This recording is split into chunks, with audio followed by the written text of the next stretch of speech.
Bienvenidos a su canal de YouTube, Los Compa, en este primer episodio.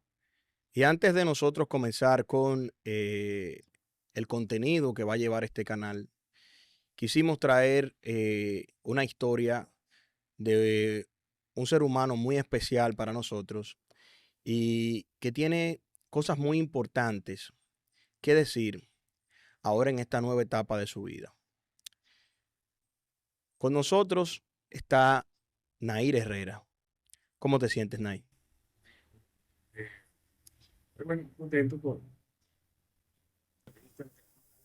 eso de este proyecto y me agrada muchísimo porque empezamos con, digamos, tocando la fibra de lo que actualmente está sucediendo en la actualidad con la diáspora venezolana. Muy bien. Antes que todo, yo quiero decir que este video es un video donde por varios meses, creo que un año, estuve pidiendo esta entrevista y en ese momento Nair me dijo que no se sentía preparado por una serie de emociones aún y de situaciones por las cuales él estaba atravesando que no le permitían realizar este trabajo. Pero gracias a Dios, muchas de esas situaciones han sido superadas. Eh, Él ha podido asimilar este cambio a esta nueva vida y me ha concedido esta entrevista. Él es parte de este equipo y espero que les agrade este conversatorio. Otra cosa que quiero dejar claro, Nair no es simpatizante de ninguna tendencia política en su país, no tiene intención de dañar a nadie, simplemente decir la verdad. Antes que todo, Nair, quiero preguntarte, ¿de dónde es Nair Herrera en Venezuela? Bueno, yo soy nacido y criado en el estado Táchira, nací en Tárima, un pueblo más cercano de mi ciudad, San Cristóbal. Nacido y criado por veintitantos años en San Cristóbal. De allí, pues bueno, por cuestiones de la vida, tuve que mudarme a varias ocasiones a otros estados de la ciudad. Y, bueno, y ahí nace la historia de todo esto que venimos hablando. ¿Qué tú recuerdas de esa infancia de, de aquella Venezuela de los 80? La Venezuela que aunque estaba en medio de una pequeña recesión económica, todavía era una de las naciones latinoamericanas a nivel económico más importantes y a nivel mundial todavía seguía siendo un país bastante rico por el recurso del petróleo y que no había pasado lo que fue una gran bonanza de los años 70 luego de las guerras en Medio Oriente, donde se dispararon los precios del crudo del petróleo y Venezuela tenía una buena economía. ¿Qué recuerdas de esa Venezuela de tu infancia? Los mejores momentos de mi vida pueden estar en mi infancia y en esos años.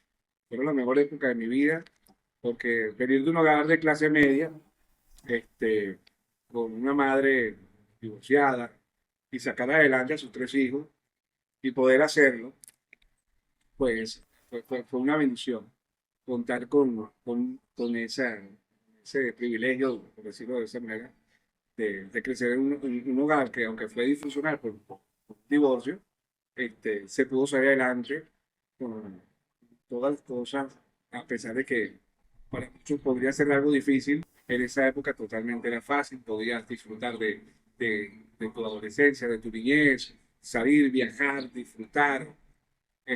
Mi madre es educadora y en esa época con su sueldo podría abarcar todas las cosas del hogar y disfrutábamos una vida medianamente estable.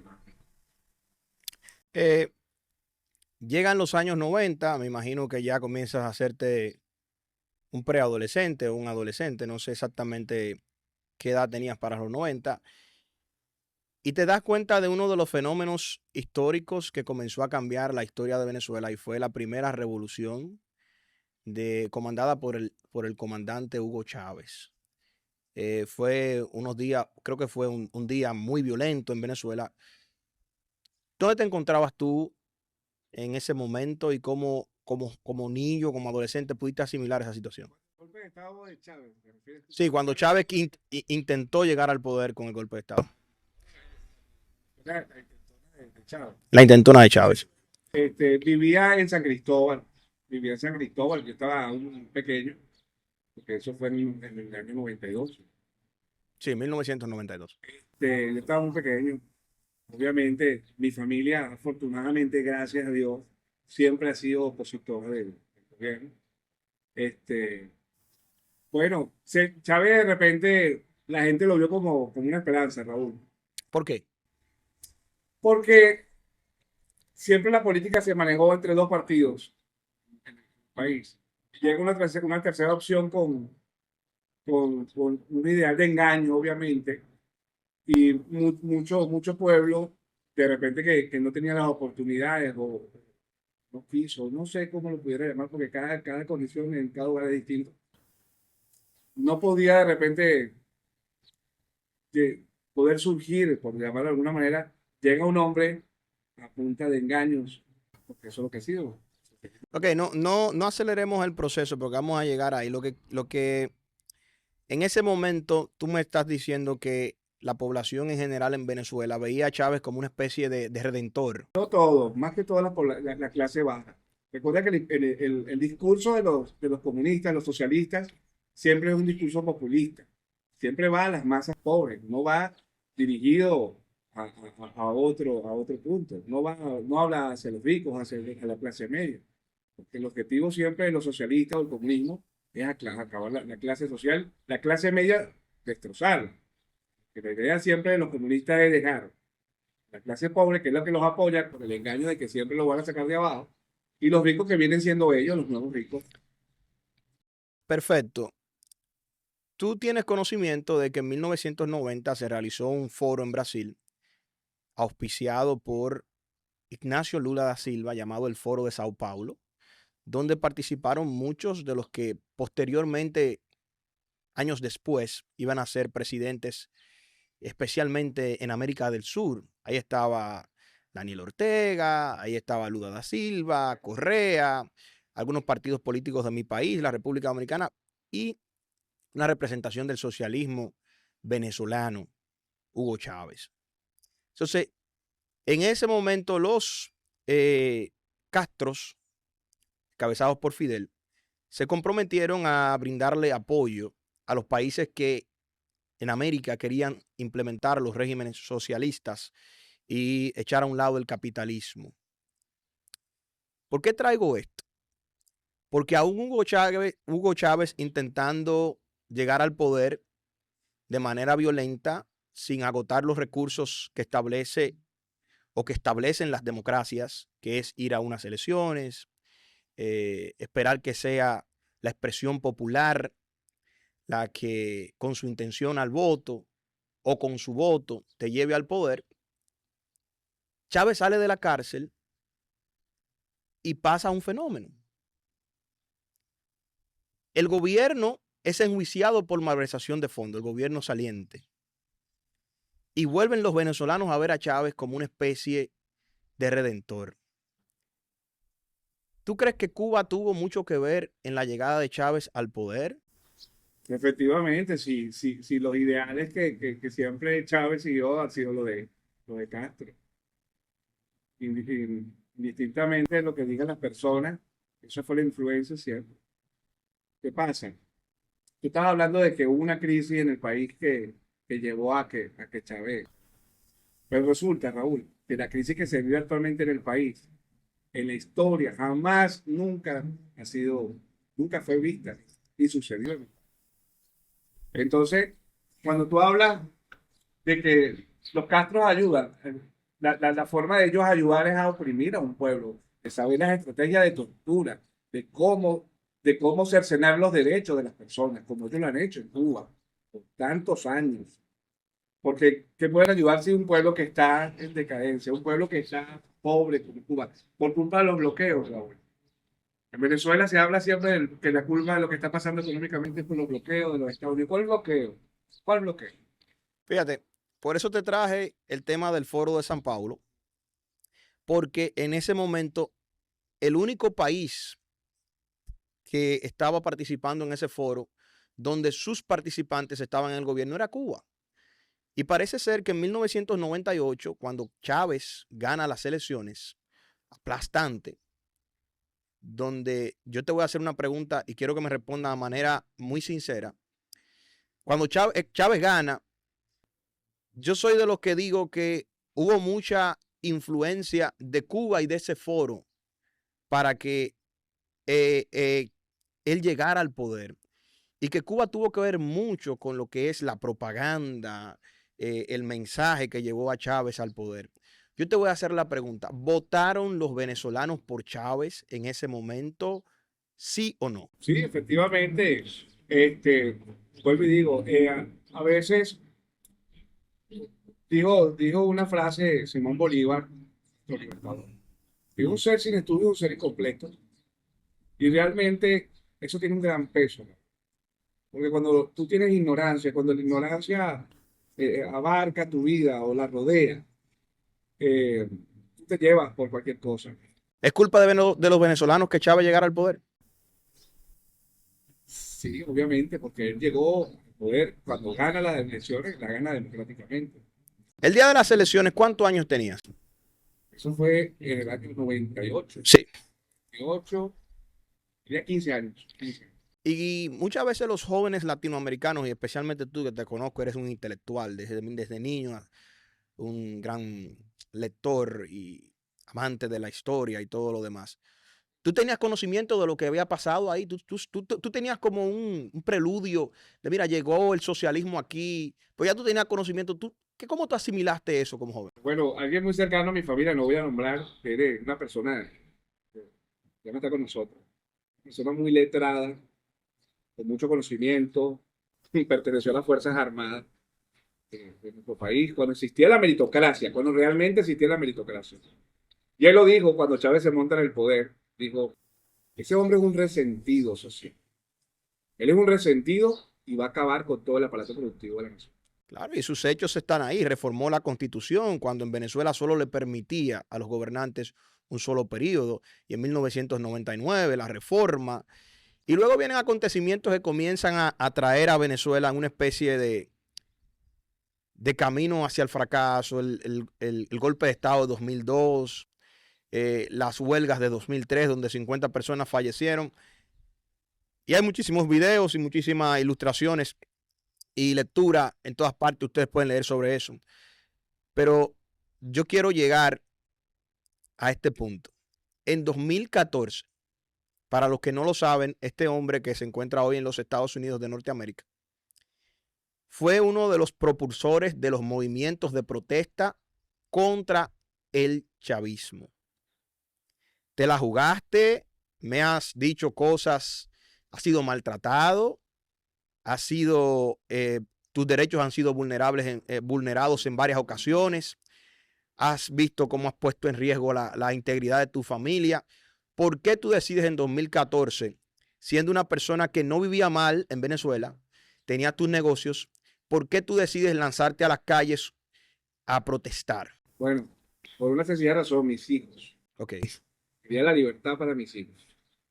Cuando hablan, no, en Venezuela hay libertades. Sí, yo puedo hablar de repente mal del gobierno en una plaza, así sentado como estoy contigo. Y de repente no me van a llevar preso por eso.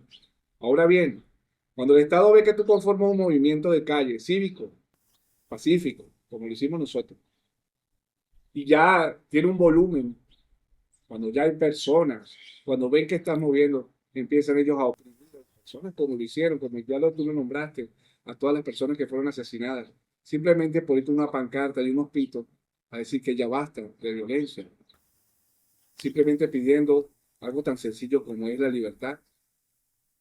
¿Qué libertad puede haber en un país cuando se accionan tus derechos? ¿Qué te dijeron tu familia cuando tú te lanzaste a las protestas? Bueno, que había mucho nerviosismo, había mucho temor, hubo mucho miedo, porque lo que abunda en Venezuela es el miedo. El chavismo ha infundido, no sé si la palabra adecuada, pero ha, Terror. ha- ha- ha- ha creado Un terror. un monstruo, Ok. algo a que le temen las personas. ¿A qué le temen las personas? Tú podías describir literalmente qué es eso. Hay organismos de Mira lo persecución. que le está pasando ahorita al equipo de María Corina Machado, la líder de la oposición de Venezuela ahora, porque lo es. Lo es porque se demostró con votos, se demostró democráticamente, aplastante. Esa mujer arrasó con las elecciones ahorita, las primarias. ¿Qué han hecho con el equipo de María Corina Machado, Raúl? ¿Qué Sí, han hecho? ¿Dónde está Rocío? ¿Dónde están esas personas? Ni siquiera sus abogados las han podido ver. Hablamos de democracia, hablamos de libertad en un país donde inhabilitan políticamente porque les da la gana, porque no tienen fundamento ni siquiera, y hacen ese tipo de cosas. así es. ¿Sabes cuántos dirigentes chavistas, incluso están aquí algunos asilados? ¿Cuántos militares, cuántas personas han defalcado a nuestra nación? ¿Cuántos generales, cuánta gente? ¿Sabes cuántos han robado? Y de eso no se habla. ¿Sabes que ganan un sueldo mínimo de 8 o 10 dólares? Pregunta cuánto gana un educador, lo hablo por mi madre. Dime si un sueldo de un educador le alcanza para sus medicinas, para vivir bien. No alcanza, Raúl. Es una farsa. Es una farsa que han manejado y han manipulado con una campaña. Con una campaña de que te van a sacar de la pobreza, pero es mentira. Cuando los mismos dirigentes chavistas, ellos dijeron, ahí hay uno que ni lo quiero nombrar, que dijo en una entrevista, en una cadena, lo dijo, no vamos a sacar a los pobres a la clase media porque se nos vuelven escuálidos, se nos vuelven opositores.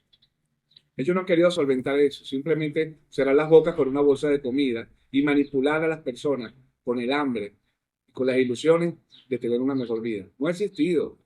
En ese momento, en 2014, cuando tú te lanzas a las protestas en Venezuela y participas en muchas de ellas que son muy famosísimas, tú tienes documentación de todo eso. ¿En algún momento temiste por tu vida? Claro, en muchas ocasiones, Raúl, yo tuve un negocio con una amiga y que yo preferí que el negocio quebrara porque yo no quise abandonar las calles. Hacíamos protestas pacíficas. Las amenazas incluso venían de algunos vecinos que trabajaban con el gobierno en esa fecha, que me amenazaron de muerte en mi cara, siendo vecinos míos, viviendo en el mismo edificio. ¿Y qué sentías tú cuando tú veías gente que estaba pasando necesidades, que veía gente sin medicina, cuando alguien, como tú acabas de decir, que tú estabas peleando por ellos, te increspaba y te decía cualquier tipo de barbaridad? ¿Cómo tú te sentías? Muchas veces me daba más fuerza de seguir adelante. Muchas veces quería no desmayar por nada. Muchas veces sentía miedo, muchas veces sentí temor, no lo voy a negar. Muchas veces sentía zozobra, porque estar en un país donde no tienes garantía de los derechos, donde las garantías que tienes son las que el gobierno quiere y como le da la gana, es difícil, no es fácil. No es fácil para los que están adentro, no es fácil para los que no tienen, no es fácil para la que tiene un bebé o tiene un adolescente en el país en este momento, porque tanto hablan del imperio y el imperio. Le doy muchas gracias a los Estados Unidos por la acogida a tantas personas, a tantos venezolanos que estamos aquí en este momento. Porque nadie quiere dejar su país, Raúl, nadie quiere dejar su raíz, nadie quiere abandonar su país. Pero cuando tú te ves envuelto en un gobierno como el que tenemos en Venezuela, es triste. Cuando tú ves que salen personas a protestar a la calle y llega un francotirador y les mete un tiro en la cabeza y les quita la vida, es triste. Cuando tú ves una persona que sale a protestar porque no tiene comida en su casa, no tiene medicina, y te llevan, y te encapuchan, y te agreden y te golpean, eso no es fácil. ¿Para quién es fácil eso? Eso no es fácil, no es. Y yo estoy hablando contigo y siento los sentimientos que tú estás expresando me están llevando a una situación donde las emociones me están, porque es difícil, porque tal vez tú ves los dominicanos que estamos aquí, pero aquí todos los latinos somos refugiados económicos. Y a veces uno extraña su terruño, o sea, cuando le da este frío a uno, uno piensa en una playa, uno piensa en la esquina con los muchachos y lamentablemente está lejos de su tierra. 2014, 2015 sigue la lucha, pero tenemos ahora en Netflix una película muy o un documental, no sé si llamarlo película o documental muy famoso llamado Simón, que está dando mucho de qué hablar, que relata los acontecimientos que dieron al traste con la gran oleada de lo que ha sido la más grande crisis humanitaria de América Latina y que los chavistas y los pro Castro y los socialistas latinoamericanos no quieren aceptar, que es la crisis humanitaria más grande de la historia de América Latina y una de las más grandes del mundo, y es el desplazamiento involuntario de millones de venezolanos que han tenido que dejar su país en busca de una mejor vida. Háblame de esa película. ¿Qué tan real es Simón? Mira, yo lo que puedo decir es Tú que que lo viviste. si quiere entender algo de lo que yo estoy hablando, vea la película.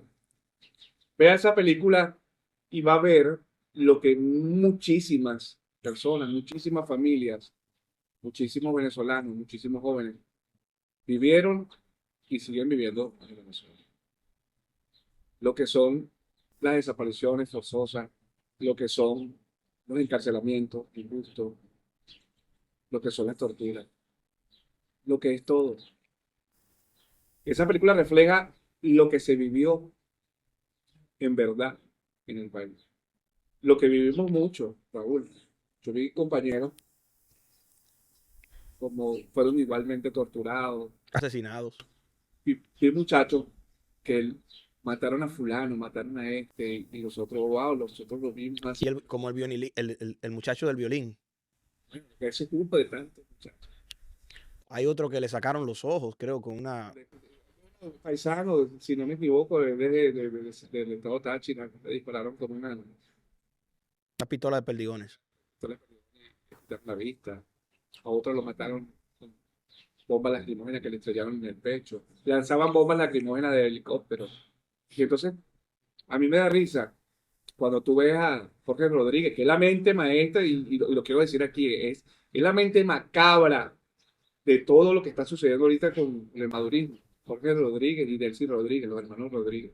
Otras personas acomplejadas porque tuvieron un padre terrorista.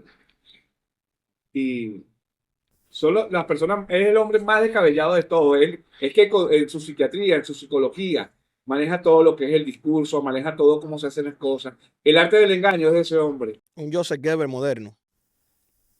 Lo podríamos llamar así. Una pregunta, Nail, en ese mismo tenor. Cuando tú viste las imágenes de la película, es imposible no encontrarse con ese pasado y expresar emociones. Claro. Cuando viste las imágenes de esa película, tú que estabas ahí, porque estoy hablando con una persona que estuvo cuando lanzaban las bombas lacrimógenas, cuando se llevaban a la gente, porque tú estuviste desde el 2014 en las protestas. ¿Qué tú sentiste, Calveres? Lo primero que hice fue, es inevitable no llorar, es inevitable no recordar. Que todo aquel que ha vivido el proceso de, de este gobierno, que lastimosamente arrastramos nosotros, no sé si por qué razón, pero es algo que es como un nudo en la garganta, Raúl, ¿entiendes? Es como volver a recordar lo que vivimos, como, como estar ahí otra vez. Y ver con tristeza que yo al menos estoy acá, yo estoy aquí, me siento seguro en este país. Yo aquí me siento resguardado, me siento protegido por los Estados Unidos. Pero aquellos que no han podido, o aquellos que han muerto, ¿tú crees que es fácil, Raúl, hacer una travesía que muchos de nosotros hicimos para salir de Venezuela? ¿Tú sabes que crees que es fácil pasar de frontera a frontera, estar en 18 horas en el mar, la gente que entró por la selva del Dairén, caminar por encima de los muertos, pasar pasar por hambre, no tener nada de eso? ¿Y tú crees que la gente va a hacer eso por puro gusto, Raúl? ¿Tú crees que todo lo que la gente hizo, porque ya la gente no soporta más, hermano? ¿Cuándo llega ese momento en la vida de Nair Herrera, chef profesional, educado, de una familia funcional? Tú me has dicho que todos los días por la mañana lo primero que te despiertas son las bendiciones de tu madre. Y yo he visto diferentes situaciones que te han pasado y tú has mostrado una fe en Dios inquebrantable, una confianza en ti mismo y has salido de unos baches solo por aquí que hasta el más fuerte de los hombres eh, puede quebrarse. Dicen que el hombre valiente no se quiebra, pero eso es mentira, uno se quiebra. Pero algunos se quiebran y no logran enderezarse en el momento. ¿Cuándo tú tomaste la decisión de decir, ya esto, aquí no hay una salida democrática, aquí no hay derechos humanos, aquí no hay garantías para mi integridad física, me voy? Bueno, con mi último negocio, yo, debido a las cuestiones de las protestas, ya yo tenía como que los ojos encima. Mucha gente me dijo, mira, debes irte de acá. Yo estaba viviendo en la ciudad de Maracay. De la ciudad de Maracay, me mudo nuevamente a otra ciudad. Me mudo a la ciudad de Barinas y decido, después de estar allá, irme también por las mismas razones, irme a otra vez a mi ciudad natal. Ahí hago y monto mi último negocio. Cuando yo viví nuevamente lo que era la extorsión, cuando viví que llegaban policías a pedirte cosas, cuando vi las amenazas nuevamente, cuando el alcalde de esa ciudad donde yo estaba viviendo me llegó a mi apartamento con sus escoltas y con una doctora y una ministra a ver qué hacía yo allí y a amedrentarme armados a mi apartamento. Llegaron y que hacerme las pruebas del COVID, que supuestamente, porque estábamos en esa época, la época de la pandemia. Y esa forma de amedrentamiento, dije, no, aquí yo ya no puedo estar acá. Entonces no puedo tener un negocio donde yo esté produciendo para darle a cuando vengan las autoridades, venga un policía a pedirme algo, como ellos dicen, a que les colabore. Y dije, ya no puedo más. Y ya dije, aquí ya la salida no está ni que porque trabajes, ni porque hagas, porque es imposible, Raúl. ¿Existe en Venezuela un organismo de investigación eh, bajo la sombrilla del gobierno que se dedica a espiar, escuchar y perseguir a las personas? Completamente. Estamos hablando de algo que por eso es que esa es como la contrainteligencia del gobierno. ¿Qué hacen las personas? Viven en X sitio de una ciudad, pero en la zona donde tú vives, ya le llamamos urbanizaciones o barriadas. Las barriadas son las clases bajas y las urbanizaciones, digamos, son las clases medias, hay urbanizaciones clase media alta. Incluso en las urbanizaciones clase media alta hay los patriotas cooperantes, como llama el gobierno, que son personas civiles que están con el gobierno e informan todo, quién está, quién es partidario y quién no, qué se habla, qué se dice, qué se hace. Patriotas cooperantes. Están los colectivos.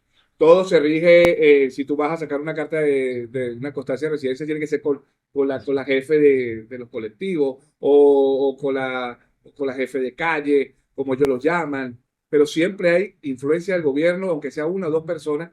Puede ser que en una organización donde hay 120 casas, 118 son opositoras, pero dos son chavistas, y esas dos chavistas llevan la información de las 118 casas, qué hacen, qué se dice, cualquier cosa que se planean, porque tú estás en una reunión de vecinos y tú dices tus molestias.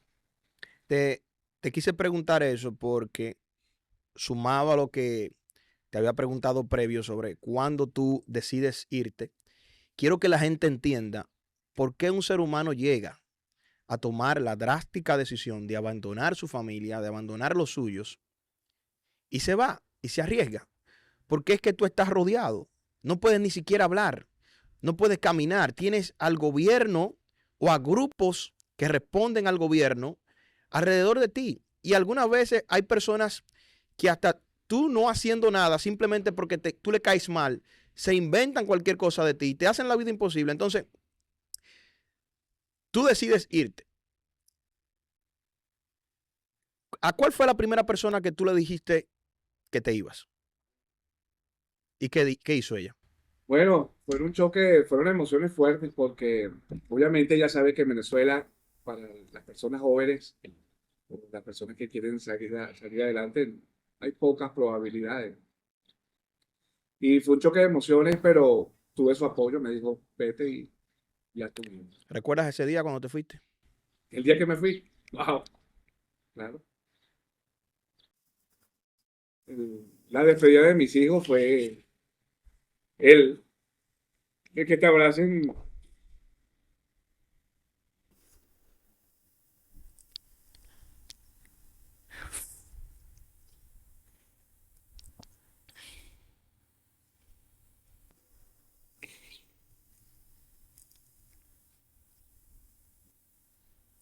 Disculpen, pero fuerte.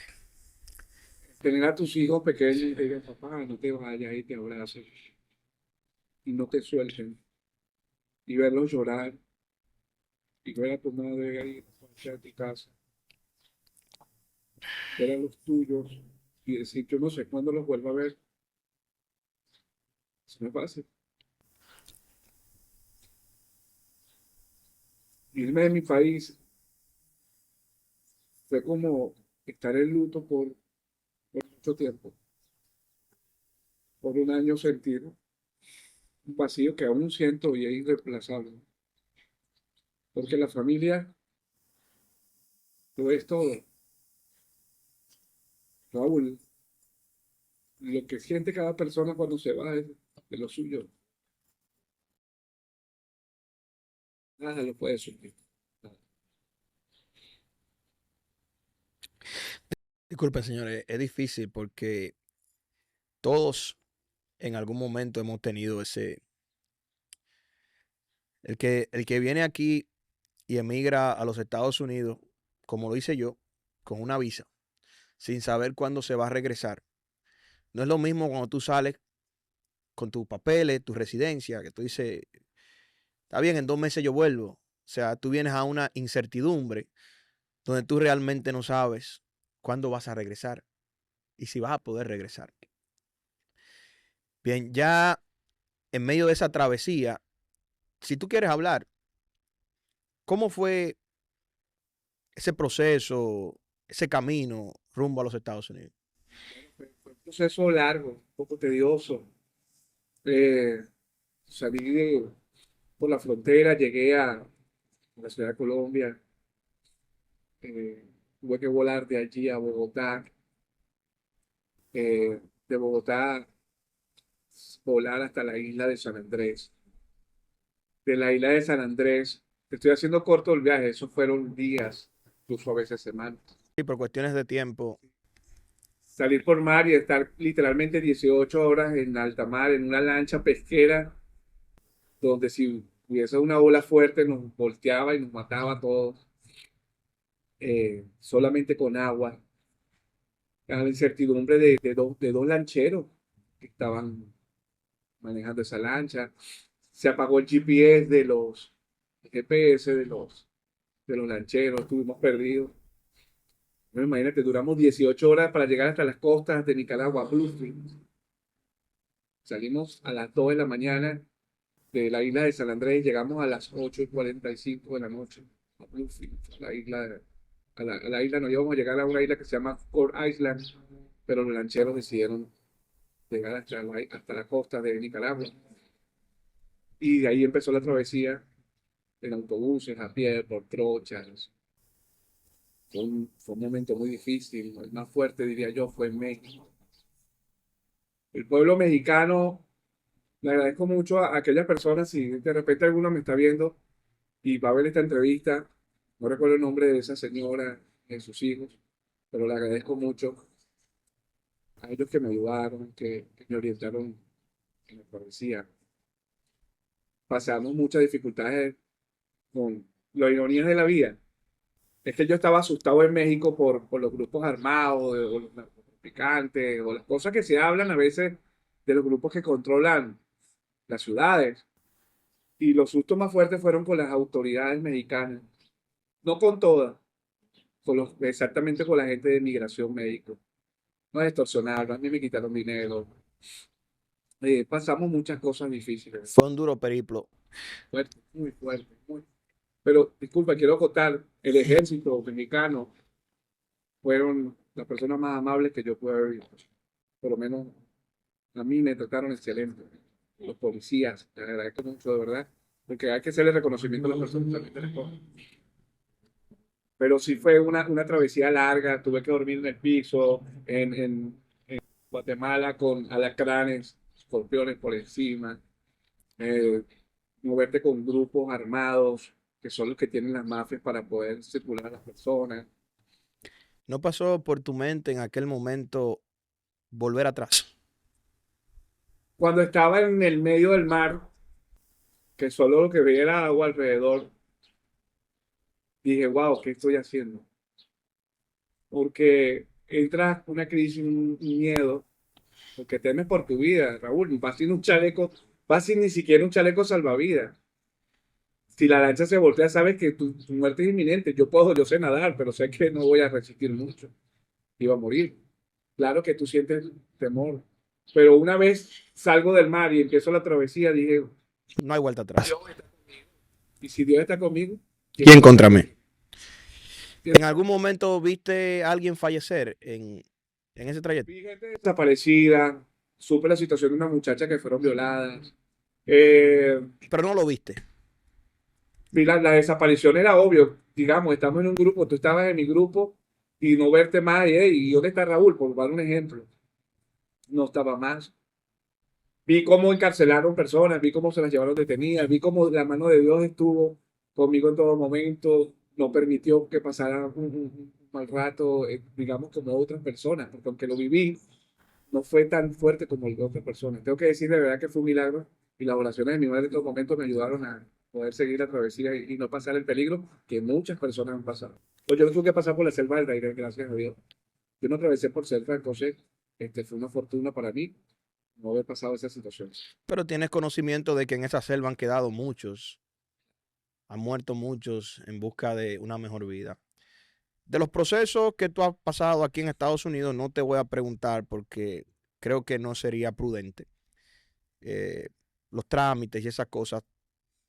Yo solo me gustaría saber qué tú opinas cuando ves los noticieros y te encuentras que hay paisanos tuyos o compatriotas tuyos en todo el mundo. ¿Qué te hace, qué emociones llegan a ti cuando ves que hay más de 7 millones de venezolanos desplazados por el mundo entero? Bueno, a veces yo son dos tipos de emociones que me puede dar. Una es, wow, lo lograron, pudieron salir, wow, lo hicieron, salieron del país, qué bueno por ellos. Y en otra la tristeza de decir, wow, o sea, ver que la gente tenga que irse, inmigrar, salir de la nación por la situación política, te da también mucha tristeza. Ver cómo puede llegar un país a acogerte, ver también los casos de xenofobia por algún grupo de personas inadaptados sociales que aprovecharon esta situación también para hacer estragos y dejar el nombre mal de nuestro país, como muchas personas que han sido los conocidos los casos como Nueva York, lo que está pasando. ¿Te molesta ver esos compatriotas tuyos haciendo desórdenes y los términos que se usan? E incluso hay como un tipo de movimiento en redes sociales que yo repudio, porque cuando se usa el nombre de un colectivo, cuando se generaliza, se hace mucho daño. Y veo mucha gente que está creando como una fobia hacia los venezolanos por algunos que están haciendo cosas indebidas. ¿Qué pasó, Raúl? El momento en que la delincuencia, incluso yo no puedo dar fe de esto porque no sé cómo puedo operar el tema delictivo, porque no, nunca he tenido nada que ver con lo que sea delincuencia. Pero supongo que la delincuencia y el gobierno al ver el canal de poder ingresar a los países, dijeron vamos a desestabilizar y mandar gente hacia allá. Ya hay una teoría de que hay personas que han llegado a acuerdos con el gobierno para poder hacer esa desestabilización en otros países, de manera tal de que no sean bien vistos los venezolanos, para opacar la verdadera noticia que la diáspora venezolana y la migración venezolana y toda la gente que ha huido del país es por culpa del gobierno. Porque aquí la culpa no es de nadie, no es del venezolano. La culpa aquí es de Maduro, de todos sus lacayos, de toda la gente que está con él. Tú no ves los discursos de los socialistas. Ellos hablan y critican al imperio. Mira, yo quiero ver aquí, mira, aquí estamos con cámaras, señores.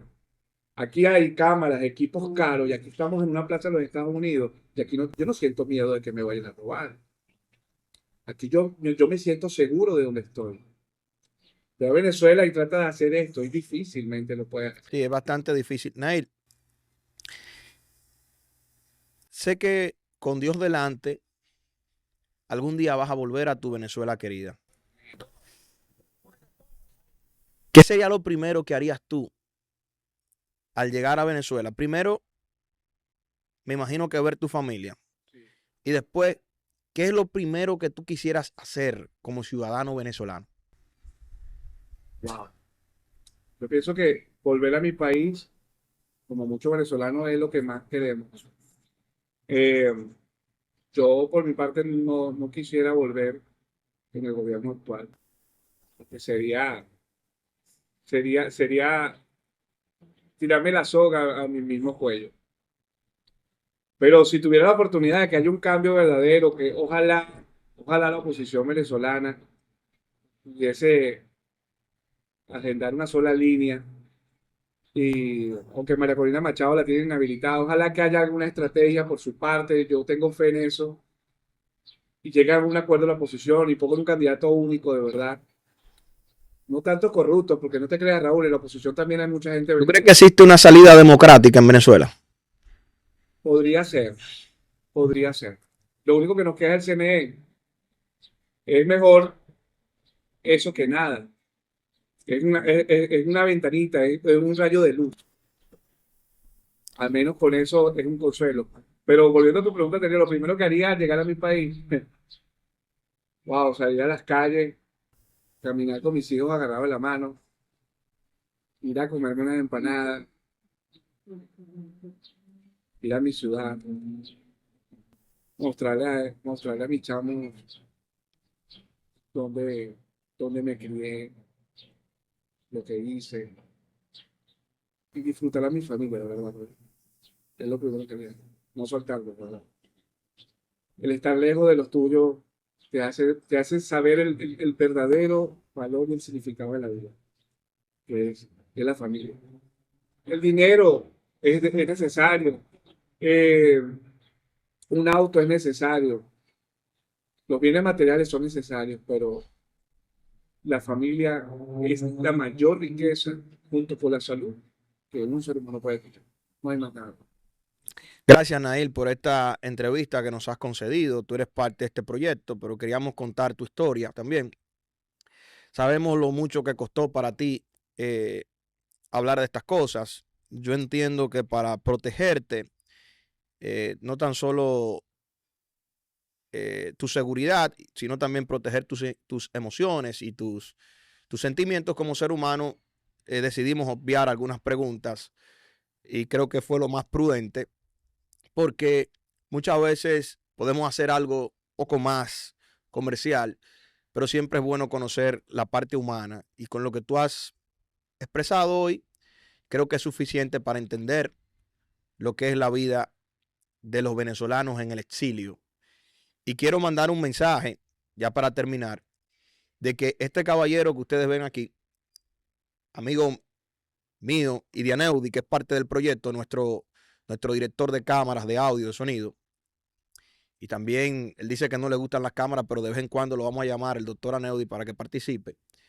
Nosotros podemos dar fe y testimonio de que, como Nair, hay millones de venezolanos educados, trabajadores, decentes, y queremos hacer un llamado a las personas que están creando aquí en Estados Unidos una especie de campaña despectiva en contra de los venezolanos y recordarles que en el invierno las palomas se van al sur en busca de calor y cuando se va el invierno regresan a su hogar. Gracias, Nair. Seguimos, los compas.